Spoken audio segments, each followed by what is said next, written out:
Hello everyone, peace of Christ to all. I'm making a video. I will make maybe a video once a week just to share the news and views about it. And for sure, you like to agree, don't agree, it's up to you. However, I will talk today about the news we heard that Turkey decided to join the fight against ISIS. I hate politics. I believe people who work in politics, they are no good to listen to. I believe all of them, they are corrupt. It's rare to find someone is not. However, the news here is very interesting for many. For me, it's more scary because this is for sure is not a fight against ISIS as we see in the news or they're trying to implement in our head in the news, like US-Turkey plan a new campaign against ISIS. Is it? That's false.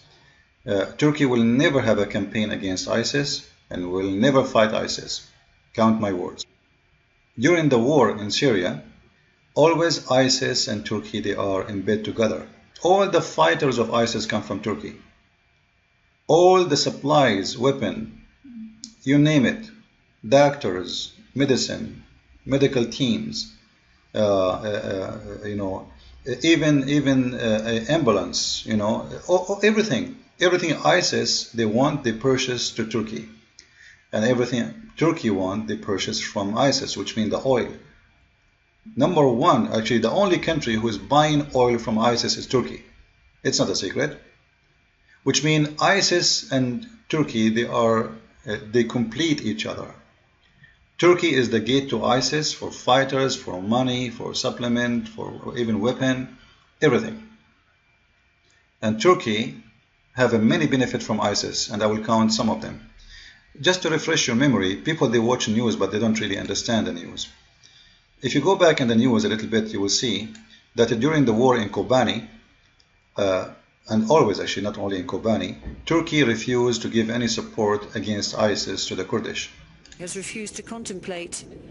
Returning from a visit to Afghanistan, Turkey's President Recep Tayyip Erdogan told journalists it would be wrong for the United States, with whom Turkey is a friend and ally in NATO, to talk of expecting Turkey to support what he described as a terrorist organization.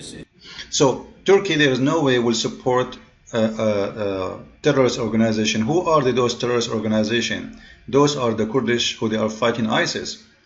Remember, during the time he's talking about, those Kurdish, they have a peace agreement, let us say a settlement, that no more attack between us, and we are going through a peace agreement. So they are supposedly not a terrorist organization no more, because you are negotiating with them and they stop attacking you for years.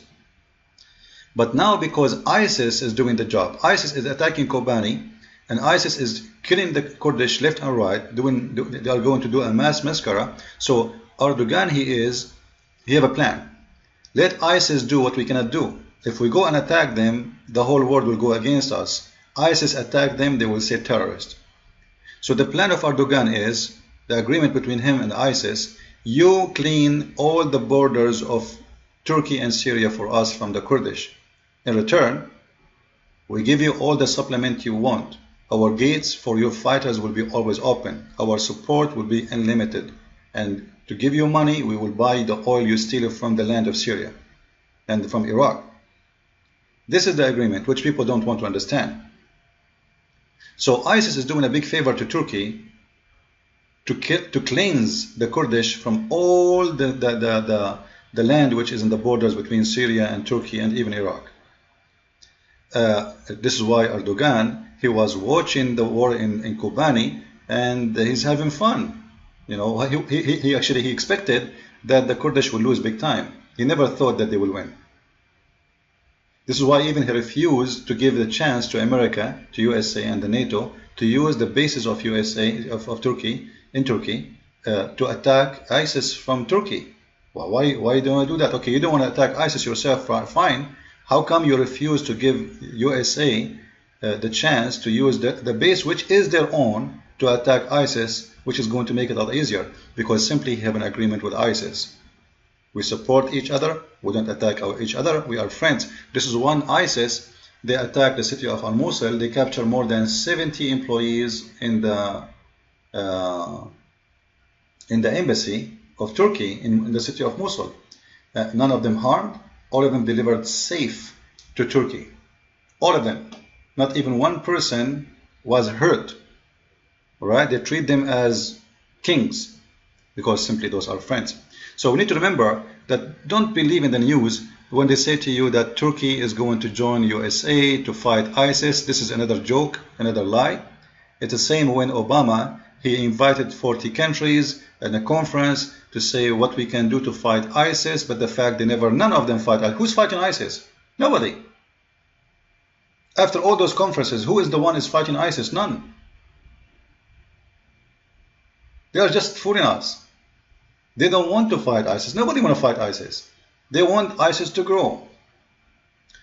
The only one is fighting ISIS in the ground is the Kurdish fighters, the Syrian army, and whoever support the Assad regime, and simply the what they call it, the Shia in Iraq.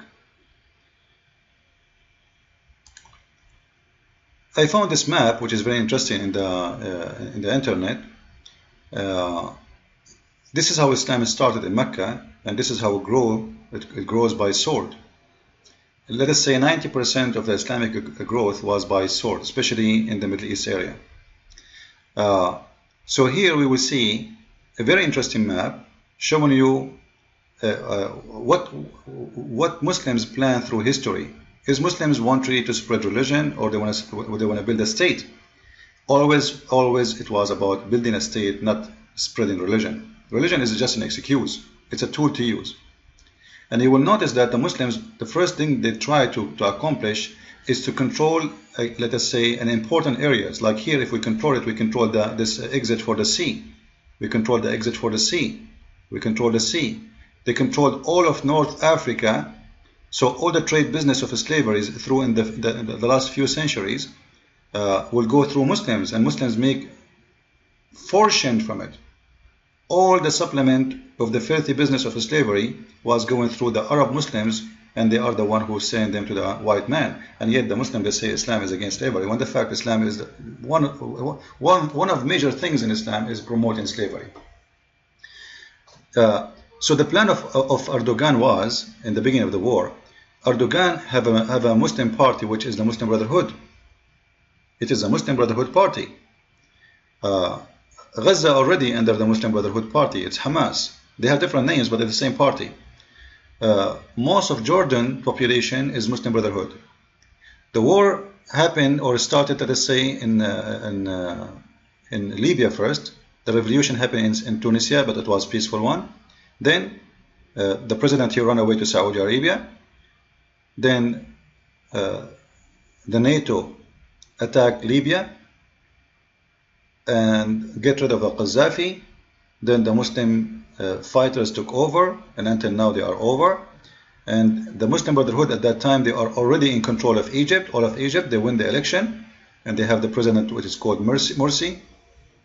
So the dream of Erdogan is to make a continued empire all the way from Turkey through Syria by establishing a Muslim Brotherhood state in Syria, getting rid of the regime of the Assad, then take over Jordan, Egypt already in their hand, and Libya already in their hand, and Tunisia, actually the first election, the Muslim Brotherhood, they won the election, but fastly they lost again, because as the same as what happened in Egypt, which destroyed really the dream of the Muslim Brotherhood. When the Muslim Brotherhood in Tunisia lost, and when the Muslims themselves rejected the Islamic government in Egypt, they don't want Islam in Egypt, they want just a secular government. That was the destruction of the dreams of Erdogan. So this is the dream of Erdogan, is unable to be true for now, simply because the regime of Syria did not collapse that fast, and the regime of the Muslim Brotherhood in Egypt collapsed, and the regime of the Muslim Brotherhood in Tunisia is collapsed too. So things are not working fine. So now Erdogan trying just to build, let us say, a safety zone for himself, his country, against the Kurdish, who there are millions of them inside Turkey already. About 22 million Kurdish live inside Turkey. We are talking about a huge number of the population of a country, maybe it's about 80 million. So the Kurdish is not just a number, they are a major number. And if they go in revolution, they can destroy Turkey easy. So what he's worried about, if ISIS lose, Kurdish win, and Kurdish in Iraq already established their own confederal government, and then the Kurdish here in Syria, they will have their own government, and sooner or later they will establish one state, and then they will become a big power, and then the Kurdish inside Turkey, they will have their dream coming true, and they will make a revolution, and then Turkey will collapse. And actually, I believe Turkey will collapse sooner or later. So Turkey fighting ISIS is just a joke. It's a lie. The target is the Kurdish fighters, because he don't want the ISIS to lose for very major reason, that he depend on them to vanish the Kurdish. Now we go to something else. Turkey and Saudi Arabia and Qatar, they sponsor Islamic militant groups in Syria, and this is one of them. It's called Jaysh al-Islam. But the fact they are the same as ISIS. They are no better. They are the same. But supposedly those are the moderate Muslims, and those who McCain, he kissed them and he gave them a hug. If you read the statement translated by the Muslim themselves about it, you will see they have the same way of talking about kuffar, mujahideen, killing the infidels. They are the same as ISIS exactly. But let us say they are on the other side because they are fighting over power. However, all their arms, all their supply, all their clothes, all their food, all their salaries is given to them by USA, Qatar, Saudi Arabia. But yet McCain, or Mohammed McCain, he considered them our best friends. And Bill Clinton, he considered himself our best friend. And Mohammed Osama Obama, he said they are the only one who can establish a democratic state. Those are democratic states. Read their statements. And Muhammad Kerry and Ali, Jimmy Carter, all those names, they always come to us and say those are moderate Muslims. But the fact, they are not anything except they are terrorist organizations. So they are the one who is sponsoring terrorists, and they are saying to us, we fight terrorists. Some naive Muslims, they are so excited to see this because they think we have an Islamic army. They don't know that those Islamic armies, they are going to destroy their countries. Actually, already those countries are destroyed. What is left of Syria? What is left? Nothing. What is left of Libya? Nothing. What is left of Iraq? What is left of Afghanistan? What is even exist in Pakistan? Those countries, those people, they are self-destruction people. They destroy their own self, and they think they are doing favor to God. Very naive, very stupid. Like this guy, he thinks he is doing jihad for Allah. Allahu Akbar. Those are the infidels. We will kill them. We will do beheading for them. We will shoot them in the head. And now Allah is happy, the God of thirsty blood. So, for me, I see Islam is collapsing. I believe ISIS is collapsing too, even though Turkey is sponsoring them. The NATO is sponsoring everybody who is Islamic terrorist, because at the end of the day, the fire will eat itself, and they will become out of source, out of wood. And this is exactly what's happening. I don't have much time left, but I want you always to remember that those who they claim to be moderate Muslims does not exist. All Muslims believe in the Quran, and the Quran teach to kill those who they are not Muslims and to hate them. Chapter 5 verse 51, take not Christians and Jews as your friends. Chapter 3 verse 28, you can lie to them in order to say to them, I'm your friend, but you are not. So remember, and don't be a fool. Christ is Lord, Islam is false.